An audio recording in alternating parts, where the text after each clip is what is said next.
Welcome to Energy Stew. This is Peter Roth, your host, and I'd like to ask you, how are your dendrites doing? Are you familiar with that? Are they doing fine? Well, perhaps if you can at least understand what I'm saying, they're doing somewhat fine.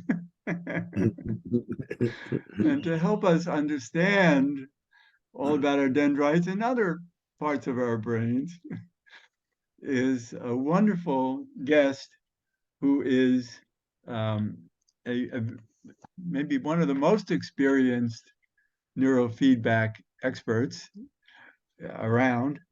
And I'm so happy that he's a guest on Energy Stew. Marty Wuttke, welcome to Energy Stew. Thank you, Peter. It's very, very nice to be here with you. Well, I'm so glad that we could talk because, there's more than dendrites going on that we need to pay attention to.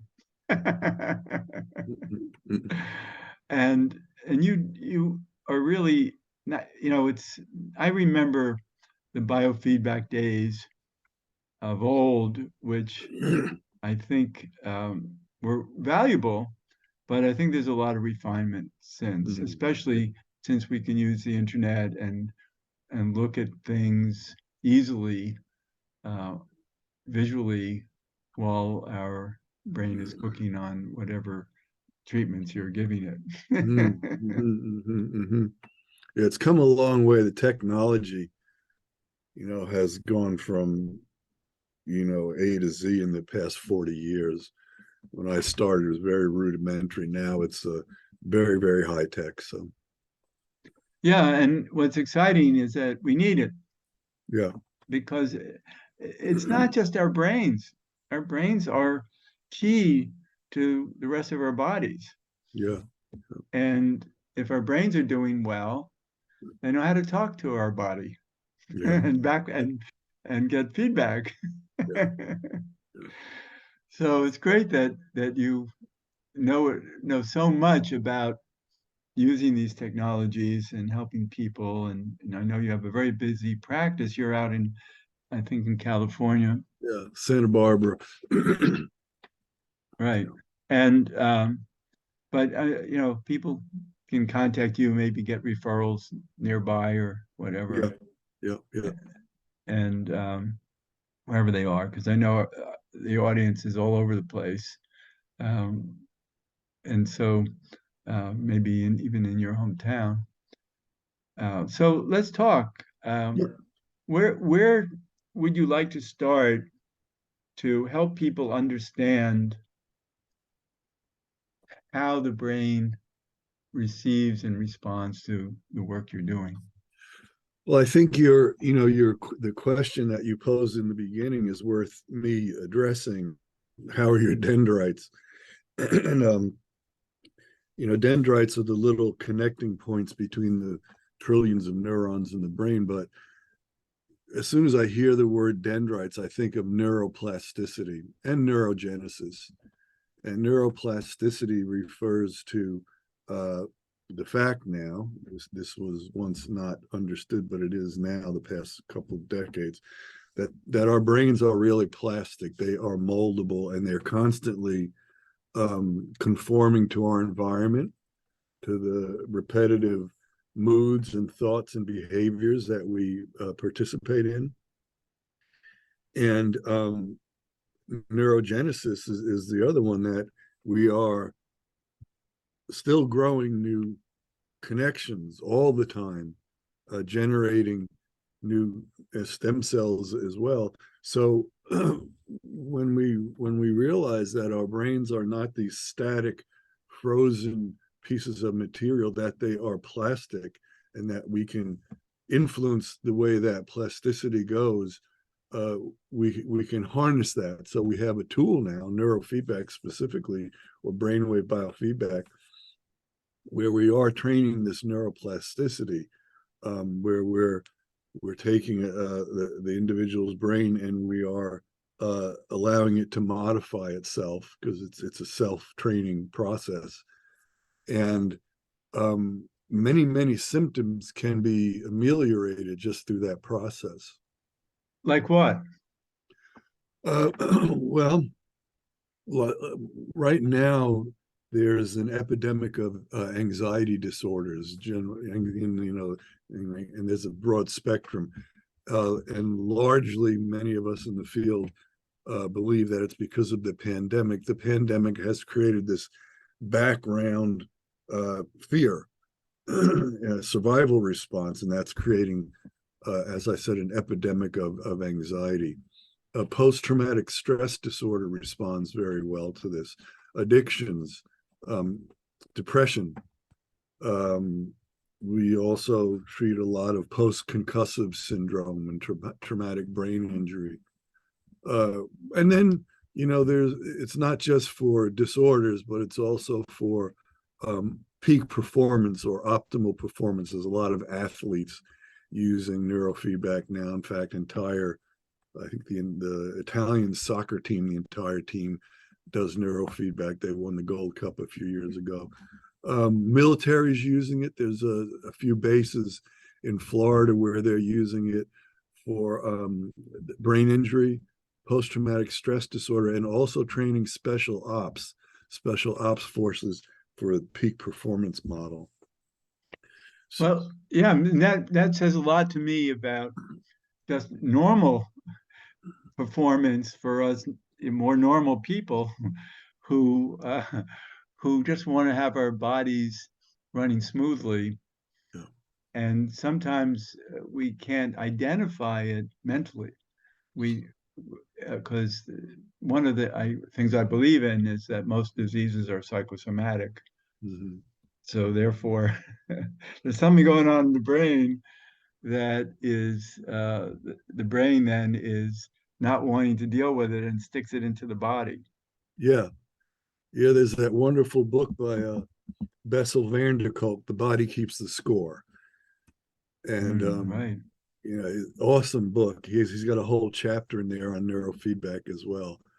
But you can't argue with how he basically proves just what you're saying. The body keeps the score. Whatever happens to us, the body's keeping the score, and sooner or later it's going to manifest. So Yeah, but then when our bodies don't score well, then we come up with a lot of guilt. true, guilt. That Yeah, adds to it. that's true. That's absolutely true. The other thing that I should mention, sleep. Sleep is such a problem now. I think about 9 out of 10 people who come through our doors are having some kind of a sleep issue. And everything revolves around a good night's sleep, the health of the brain, the health of the body, the hormonal system. So we get very good results with that as well. So, Well, that's so important because I'm hearing that a lot from people who are barely sleeping. People have trouble just even falling asleep for yeah, hours. yeah. And so, uh, what would you recommend other than having a neurofeedback session? What can they do for themselves? For sleep, Sure. yeah. Well, there's general sleep hygiene rules. Um, the light exposure is a big problem. We have so many screens, video screens, TV screens, our phone screens that really throw off the brain's production of melatonin. So there's general rules that we are physically we are designed to move with the sunlight. So, the general rule is get up a few minutes before the sun and then go to bed not too long after the sun goes to bed. That is our cycle. And if we interrupt that cycle or we resist it, we're likely going to have problems. So that's the first thing I look at with people who have sleep difficulties is are you following the sleep hygiene rules? Get rid of any light in your room, any ambient light. Turn off your computer, turn off Wi-Fi, which is almost impossible to do these days. Make sure you're not getting a lot of electrical pollution, and try to um, get early morning sunlight exposure, even if it's just 20 minutes. Doesn't have to be direct, but that tells your brain to begin the cycle that will basically run all day and help you to go to sleep that night.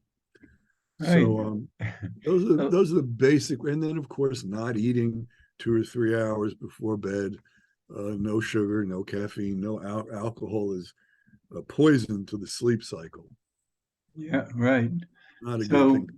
it's amazing that there's so many bad habits going on nowadays, Yes. and it's hard to become more natural again. Um, so I wanted to ask you about a number of things. One is that in some ways how this works. I not long ago, sometime last year, I had a couple of neurofeedback sessions where I had this kind of a cap on my head with wires plugged into it. And then I needed to watch a screen on the internet of some innocuous show or something like that. And while I was watching it, it started to get dimmer and brighter Yeah. and Yeah. dimmer and brighter, and I thought there was something wrong with the computer, but apparently that was my brain revealing something. Yeah. Yeah. Yeah, I'm familiar with the system. I have the same system here. There's only about 1,200 of us practitioners using that one. It's very good though. So your brain is being it's receiving positive reinforcement when that screen is brighter. And whatever the practitioner determined your protocol needed to be, the screen was getting brighter when the Z scores uh, were moving more towards the normal zone. And then when they were outliers on the bell curve, then it would be dark, and your brain would be like, well, I don't like that. I want it bright. So your brain is, the due to the neuroplasticity, your brain is rewiring itself to correct whatever was going on with you. Yeah, because it was annoying to watch. Yeah, yeah, you my wanted brain it. didn't my brain didn't want to be annoyed by it. Yes, yes, that's motivation. So I think that's probably a lot of what this is about is the brain. You're talking to the brain, and the brain is talking back in ways that it learns about itself. Exactly, it's self-regulation. Yeah. Yeah. And so there are all these tools, and it's great that you have so many tools, that you've developed so many tools. You've been in this business for decades. Yeah, 40 years now. Wow. 1983. Yeah. Wow. So you've watched it grow and change, and you've expanded outward too, because there are many tools for this, right? Yes, yes, many. Um, there's all kinds of equipment out, but what you were describing, the full cap on your head, it's 19 channels of EEG. That's the most advanced system right now, sort of the gold standard. But you know, there's home systems that you can buy. You can go on Amazon and Google Neurofeedback, and you'll see all kinds of home systems. They're not as robust and not as powerful as the system you were using, for instance, but they're okay for certain issues, relaxation, meditation, that sort of thing. Yeah, Right. And also you work with sound vibration therapy. yeah, So that's another addition to this. yeah, yeah. We Uh, use a tuning. My wife does that. She uses tuning forks, and that's very effective, especially when we combine it with the neurofeedback. Not at the same time, but we use them, one after the other quite often. And people can be surprised by tuning forks, how they actually can change their vibration as they enter different parts of your energy field. Yeah, it's very, very nice. Everybody loves it. My wife does it individually and also in groups of people, and the changes are profound for sure. So Yeah. Well, I mean, because it's tuning. yes, That's what tuning forks are about. They're exactly. tuning The us. harmonics, yeah. Yeah, yeah, harmonic. That's a wonderful word. And the more harmonic we can be, and this is what I think all of what neurofeedback is about, is Yeah. creating harmony. Yeah. I originally started doing neurofeedback because I wanted to accelerate the meditation process for my patients. I felt like meditation was a key. I still believe it's a key for many people for many different things. But I was working in a hospital and I had to bring some scientific credibility to the meditation process. This is 40 years ago when meditation was just getting going. And when I was looking at the research about meditation, the brain changes stood out to me, and that's what led me to pursue brainwave biofeedback. I figured, well, if we can teach the brain how to change itself with biofeedback, maybe we can aim it in the direction that meditation is aiming in. And enhance meditation that way? Yeah, yeah, do quite a bit of that. Quite a Yeah, bit of that. because the biggest trouble with meditation is when the brain starts chattering. The brain doesn't want to sit there and be quiet and listen to a mantra. The brain wants to do stuff. Right. And so it's that's a great way to be inspired to do all this, is to help the brain find its quietude. Yes, yes. And so there are other, I mean, there are ways of using sounds other than tuning forks too. You might, I don't know if you do that on computers. Um, Yeah, we use I've used several systems. One's called integrated listening systems that uses different frequencies, filtered frequencies, and you listen to it with headphones. That's also very effective. We use that with a lot of autistic children or children who don't have language yet, and we found that by stimulating different frequencies in the brain, it starts to wake up auditory pathways and um, and help the brain to develop. Frankly, I hadn't heard that before. That's fantastic. yeah, yeah, yeah, yeah. There's a whole science of sound therapy now, and it's getting very. You probably know about this. I was watching a video last night where they use the 11th harmonic to explode cancer cells. And this is not mystical medicine anymore. This is mainstream. Well, what does the 11th harmonic mean? Well, it's a specific harmonic range for frequencies.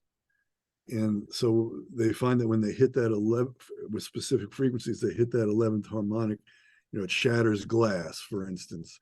But in this research, it was exploding cancer cells.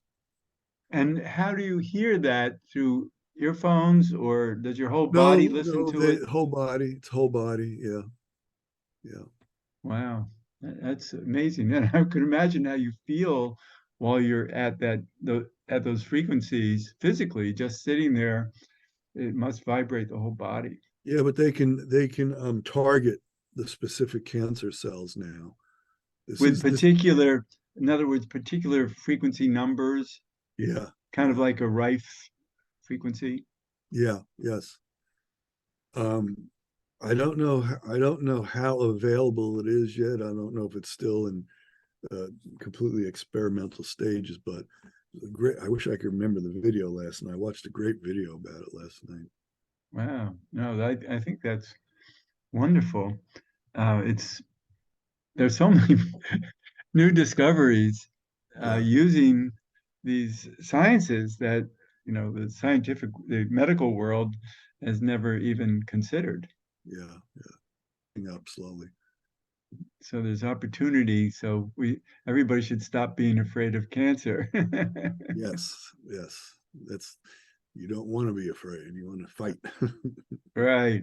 But there are probably frequencies for every also every function of the body Yeah, that has a frequency need yeah, that um, and it enhances that, or let's call it harmonizes that.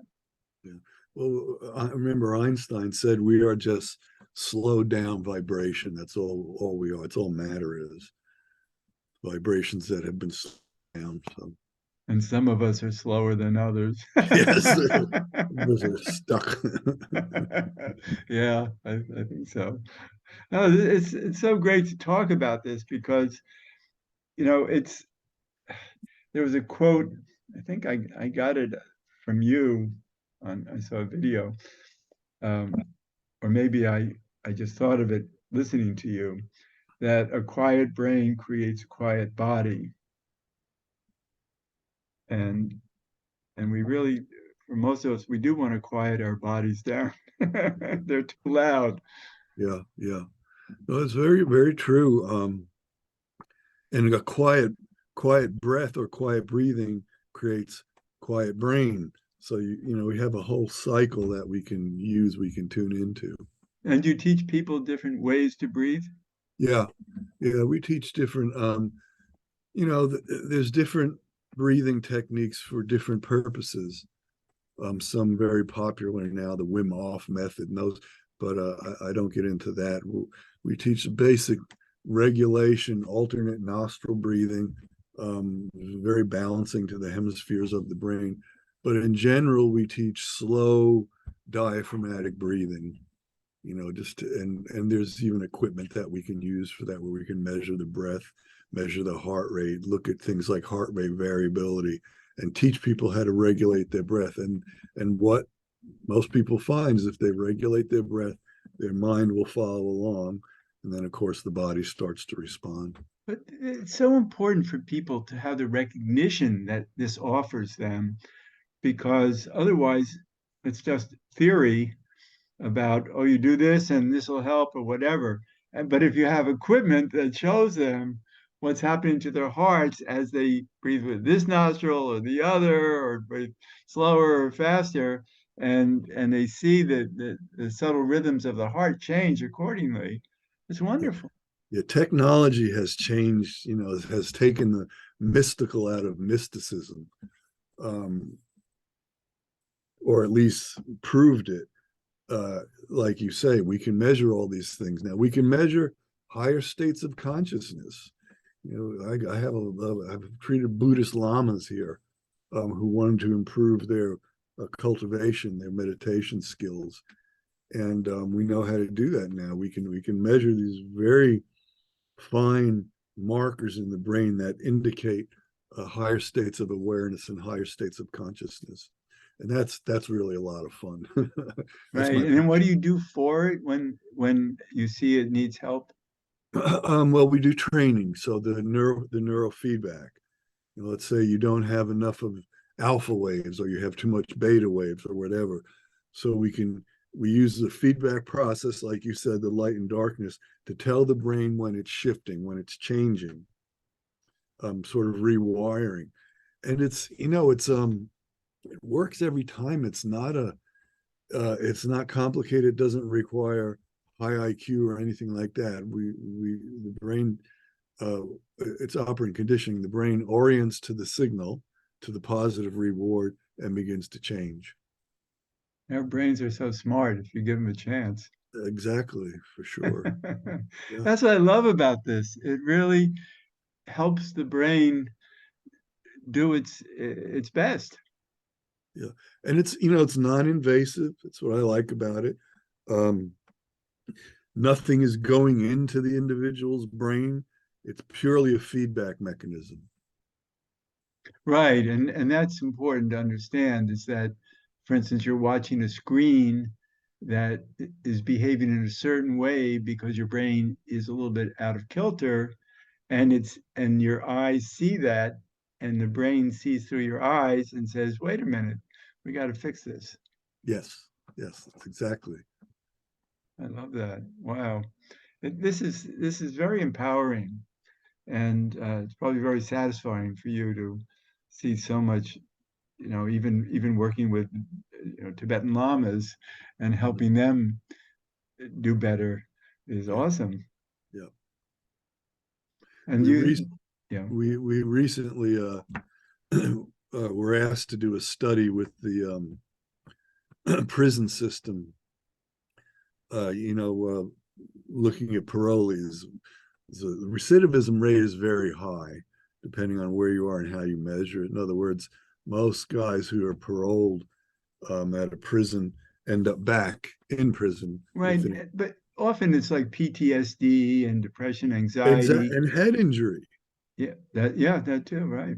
So they approached me and we started a study, and we were getting very good results. But then COVID came along, and we Mm, had to shut it down. But okay. we may take that up again. But we, because you're absolutely right, depression, PTSD, drug and alcohol addiction, and a lot of head injury, It's whether it's from interesting. actual blow to the head or excessive use of drugs or developmental trauma. And my hypothesis is we're not doing anything to rehabilitate those particular issues. In fact, prison is the worst place you can put somebody who has any of those issues. Right. That got the criminal justice system's ear, and they were willing to. We had a big study; it was 380 subjects. So Yeah, but it's so fascinating that the system itself is still a little bit dense. But anyway, this has been wonderful. We're really getting close to the end of the show, and I'd like the audience to know how to find out more. Um, and you do have a website. yeah, it's Wuttke, my last name, Wuttke, and then the initials IPI.com. IPI stands for Infinite Potential Institute. So WuttkeIPI.com. Right. This is so inspiring. I'm so glad that we could talk about this. Yes, me too. I'm excited to explore further and get my brain working and my body working as well as our audience will start uh, heading this way. So thank you so much. This is so great talking with you, Marty. Thank you, Peter. I'm really grateful to be able to share with you and your audience. It's great. Yeah, well, I feel fortunate to have learned about you and have you be a guest on Energy Stew. So thank you. Okay, okay, you're doing great work. Thank you. And this is Peter Roth, your host of Energy Stew at prn.live. I can be reached at Peter at Heart River, HEART River.org. I'd love to hear from you, and thanks so much for listening.